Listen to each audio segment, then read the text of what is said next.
Good morning and happy Friday. Welcome to the final day of EXIM's 2020 annual conference. I am delighted with how our conference has gone so far. The subjects range widely, from agriculture to healthcare to space technology. Today, we want to top that off with a program that includes discussions about energy, a continued focus on small business, panels that take a closer look at what EXIM does, and more awards for deserving recipients, including exporters and brokers. We will hear from a famed free market champion and my friend about the importance of EXIM's role in American business competing in a tough global marketplace. President Trump's chief economic advisor and director of the National Economic Council, Larry Kudlow.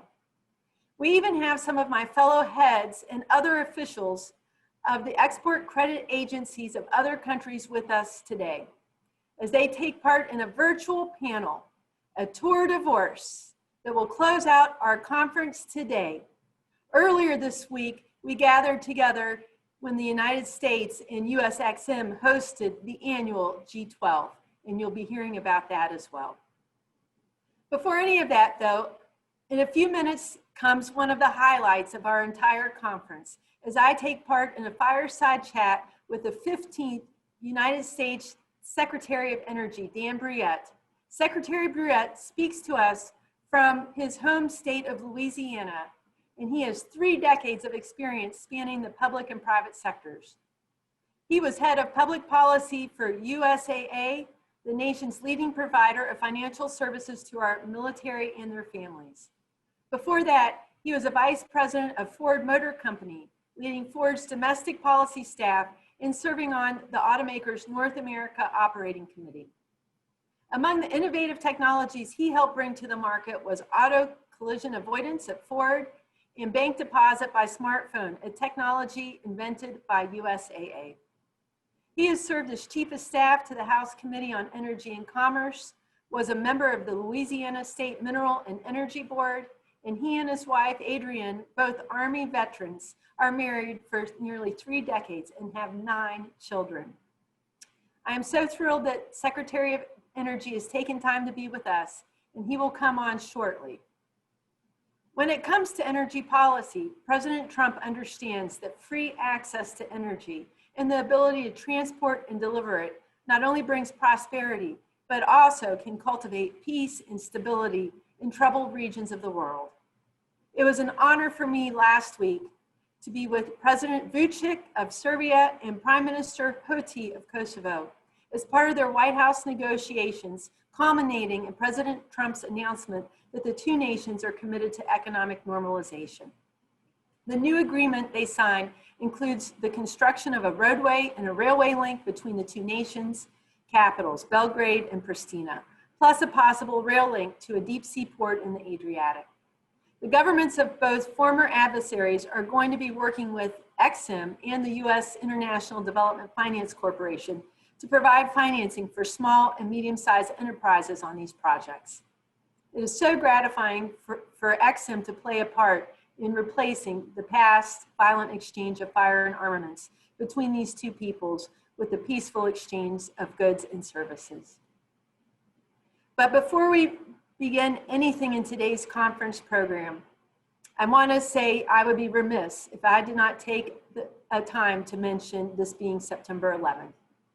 Although it is now 19 years since terrorists attacked our nation, we continue to remember all the victims, and our thoughts and prayers go out on this day to the families they left behind. We also continue to thank the firefighters, the police, and the other emergency personnel and medical caregivers, some of whom gave their lives, but all of whom devoted themselves to a cause of saving others.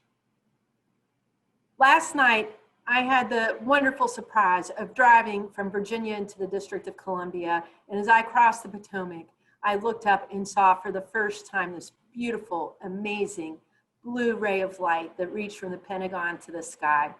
For those of you in Washington, I really encourage you to take time this evening to see that amazing ray of light.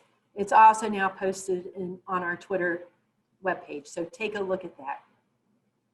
I now would like us all to take this moment to pause for a moment of silence in remembrance of those who sacrificed.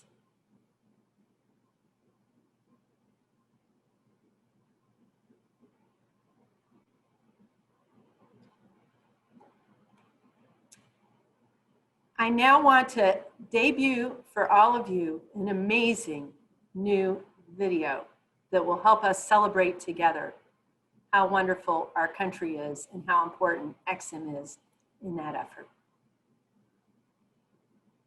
Oh, beautiful, far spacious skies, far amber waves of grain,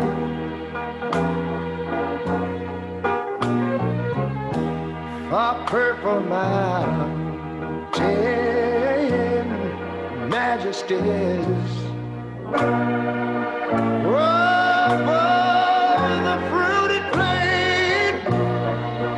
But now wait a minute, I'm talking about America, sweet America. You know, God done shed his grace on thee. He crowned thy good. Yes, he did. Every brotherhood from sea to shining sea. You know, I wish I had somebody to help me sing this. America, America, I love you, America. You see, my God, he done shed his grace on thee. And you ought to love him for it, because he crowned that good. He told me he would. Every brotherhood from sea to shining sea. Thank you, Kim, for that kind introduction. I'd like to also thank you and your XM Bank team for hosting this great event. I'm honored to be here today to discuss with you how America's energy exports are advancing our national security. Plain and simple, energy security is national security. We all know that energy security requires an abundant, affordable, and reliable supply, but it also requires diversity of supply. In other words, it requires deployment of the widest possible range of available energy sources. And I'm proud to say that under President Trump's leadership, this administration fully supports energy diversity by deploying every fuel and technology at our disposal. That includes oil and natural gas, civil nuclear power and renewables, and technologies that advance energy efficiency and carbon capture, utilization, and storage. This approach has made our country a world energy powerhouse. America is now the world's largest producer of oil and natural gas. We produce nearly 30% more natural gas than Russia and almost 4 times more than Iran. In stark contrast, many of our allies lack energy security precisely because they lack energy diversity. As a result, they remain beholden to near monopolies for their energy supply. And that poses a clear and unambiguous danger to their national security. This is especially true when their suppliers include nations like Russia, which wield their energy resources as weapons of coercion. And when their suppliers include countries like Iran, which use their energy revenues to fund terrorism and threaten global security and peace. In the United States, we believe that energy resources should be used not to coerce or destabilize, but to advance security and prosperity.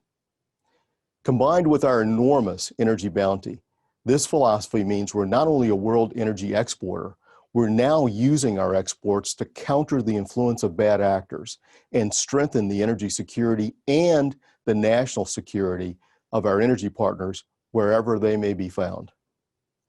The implications are profound. It means countries like Poland and Ukraine can reduce their dependence on Russia by importing American LNG. The mere prospect of natural gas competition from America has forced Russian-owned Gazprom to offer steep price discounts with numerous nations. Besides exporting our energy resources and technologies, The United States has helped countries receive these exports by improving their infrastructure. For example, the Port of Sines in Portugal being open to diverse sources of energy is an absolute priority. Clearly, when the United States exports energy, it exports freedom. Freedom from coercive energy suppliers and the non-competitive commercial terms they offer, and most of all, freedom for nations to chart their own energy, economic, and geopolitical course. And with American energy exports comes something else as well. Simply stated, when it comes to doing business, the United States is the gold standard for reliability and transparency, the rule of law, and the sanctity of contracts. As we expand our energy exports, we're encouraged by the historic bipartisan reauthorization of the Export-Import Bank of the United States and by the prospect of working closely with Chairwoman Reid and her team. This sends an unmistakable message that America remains open for business and ready to be a partner of choice. XM provides an expert knowledge of international markets and a toolkit that moves at the speed of business while supporting our national security aims.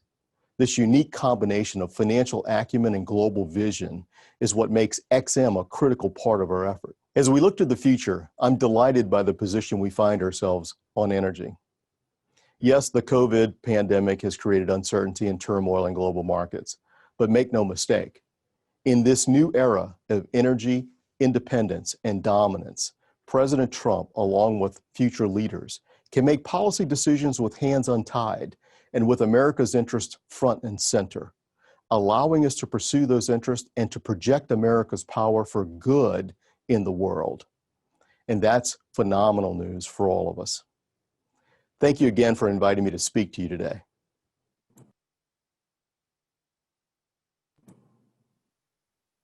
Well, good morning, Secretary Brouillette. Greetings from Good morning, Kim. Greetings from the XM headquarters overlooking the White House in Lafayette Park. I'm a West Virginian and I love this knotty pine paneling in this building that was built in the late 30s and consecrated in 1940. How's it down there in Cajun country this morning, sir? Oh, it's going fine. It's going great. We're recovering from a hurricane, Hurricane Laura, but everyone is doing well. We are rebuilding the energy infrastructure down here in Louisiana, and we expect these refineries and other facilities to be online very, very shortly. So we have help from 29 states. Roughly 30,000 linemen from all across the country have come down to help the great people of Louisiana recover from this hurricane. Well, we stand ready to be of support to you in every way and get those great Louisiana companies exporting even more, particularly those small businesses. So thank you for joining us today. We have 1,700 registrants live with us and throughout our two-day conference. And of course, sir, we were going to do this together in person back in April, but I think that this venue is even better because we have a special track for small businesses.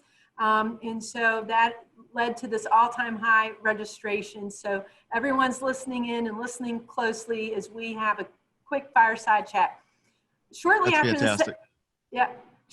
the Senate confirmed me as chairman, the XM board unanimously approved the biggest deal in our history, which was a direct loan of up to $5 billion to support the export of U.S. goods and services from multiple U.S. states for the development and construction of an integrated LNG terminal in northern Mozambique.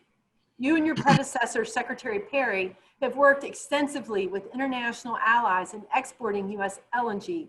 Can you talk to me more about these efforts and why they are important, and how do you see XM partner with you in the U.S. LNG community? Oh, that's great, Kim. Thank you for your question. I think our partnership is key to the future of not only energy production here in the United States, but energy security for the United States and frankly for many of our allies across the world. What we have done over the course of the last 3 to 4 years is increase production to the point where now the United States is the #1 producer of oil and gas in the world. We're now larger than Saudi Arabia. We're larger than Russia. It presents us with an enormous economic opportunity, but also with an enormous foreign policy opportunity. And I think that's, when I look at deals like Mozambique, I think this is probably one of the most important points that we can make, and one of the most important things that we can do together is both DOE, the Department of Energy, and Exim Bank. In the case of Mozambique, I know that some have questioned, well, why would you allow them to export LNG, or why would you help them export LNG and have them compete against U.S. business? Well, in the United States, we export not only the product, we export the technology. Many of the companies who built the facilities here are also engaged around the world, and they're the very best at what they do. So if we can help countries in Africa, or if we can help other countries, other developing nations, move from less carbon intense fuels to perhaps, cleaner fuels like natural gas, that's a great thing for American business. It's also a great thing for our environment as well. So we encourage and we support these types of arrangements and these types of deals, and I look forward to working with you on many more. Absolutely. And right when I came in as head of Exim last year, we put together a roundtable where we brought in domestic LNG stakeholders and had a very robust discussion. We want to be helping not only our great equipment manufacturers and service providers export our great equipment all around the world, but also helping domestic LNG. Let's talk now about nuclear. Financing is one of the biggest challenges U.S. commercial nuclear exporters face. Competitors like Russia and China bring a full financing package to support their nuclear exports with generous terms, large loans, affordable rates, and extended loan tenors. While Exim has financed large nuclear energy projects in the past, underwriting and structuring these deals can prove challenging. Given the strategic nature of nuclear exports, how can Exim and the Department of Energy work together to level the playing field? Well, there's no doubt that China and Russia are very aggressive competitors in the nuclear space. They've been at this business for quite some time. Their products are good. And as you mentioned, their financing packages, because they're state-owned enterprises, presents a real challenge to the private sector of the United States. And it's been a real challenge. I'm not gonna sugarcoat that in any way, shape, or form. America must regain its leadership, however, in nuclear technologies. And here at the Department of Energy, we're doing our part in order to do that. So what we have done is developed accident-tolerant fuels, for instance. These are fuels for smaller reactors that are very, very safe. So in other words, I'm sure folks are familiar with the HBO series Chernobyl. A Chernobyl-type incident cannot happen with some of the newer fuels that we are developing for smaller reactors. And we see the industry moving this way. The other important part about these types of fuels and these different types of reactors, advanced reactors, is that they're non-proliferant, meaning you can't take the fuels out and develop a warhead from it. That's very important as well. As we move across the world, we're going to see more and more companies choose nuclear because they have very tough and very stringent environmental goals that they would like to meet. And nuclear technology is a zero emissions fuel source for the production of electricity.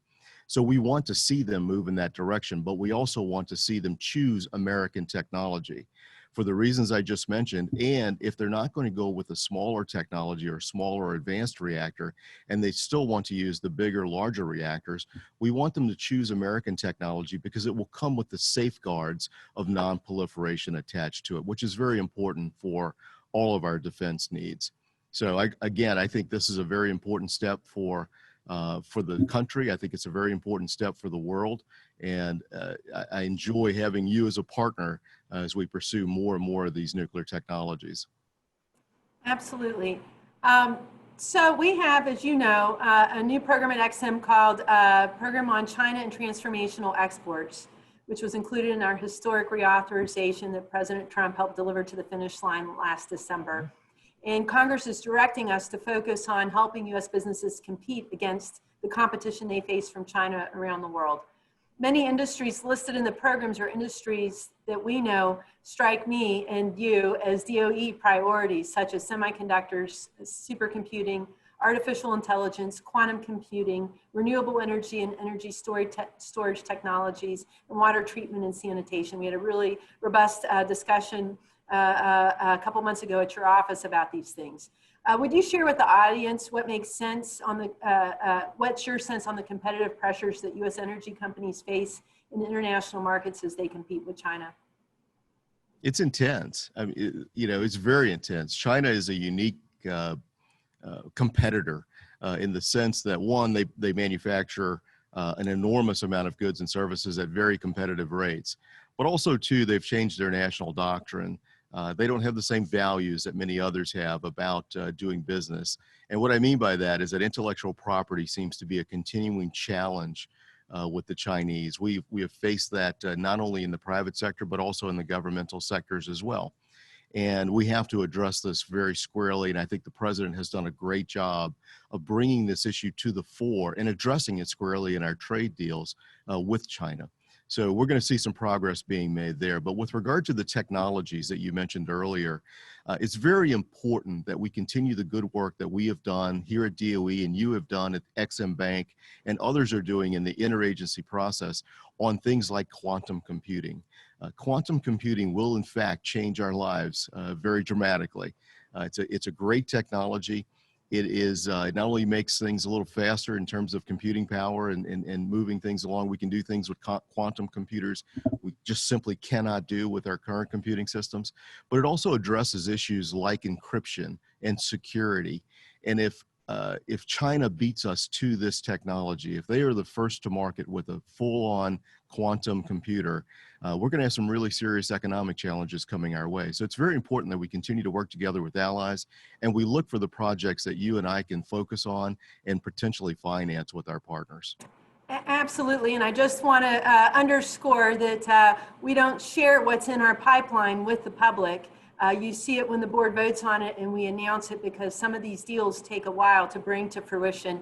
A lot of detailed underwriting, working through processes to ensure that we protect the taxpayer. And I know, sir, that we're working with our deal team across government to bring a lot of great projects to fruition in the months and years to come.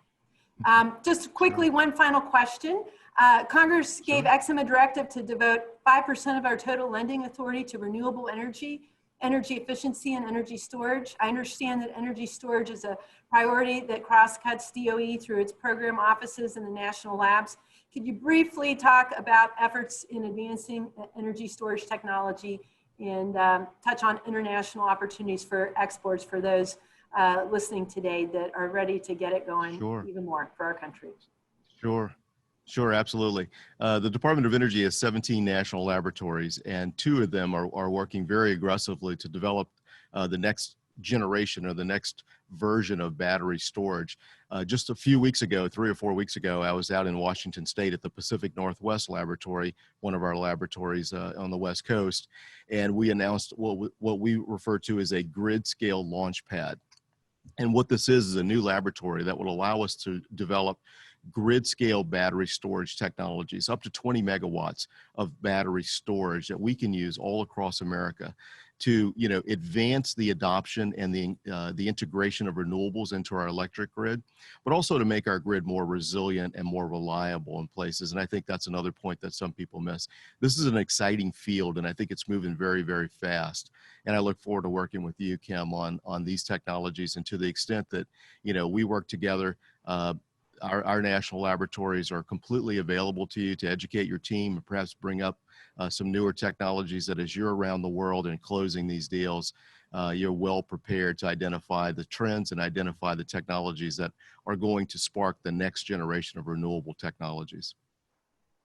Absolutely. Thank you so much, Secretary. Can't wait to have you back at my office and we're together again.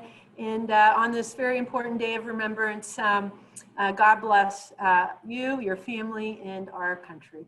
Thank you. God bless you, Kim. Great to be with you.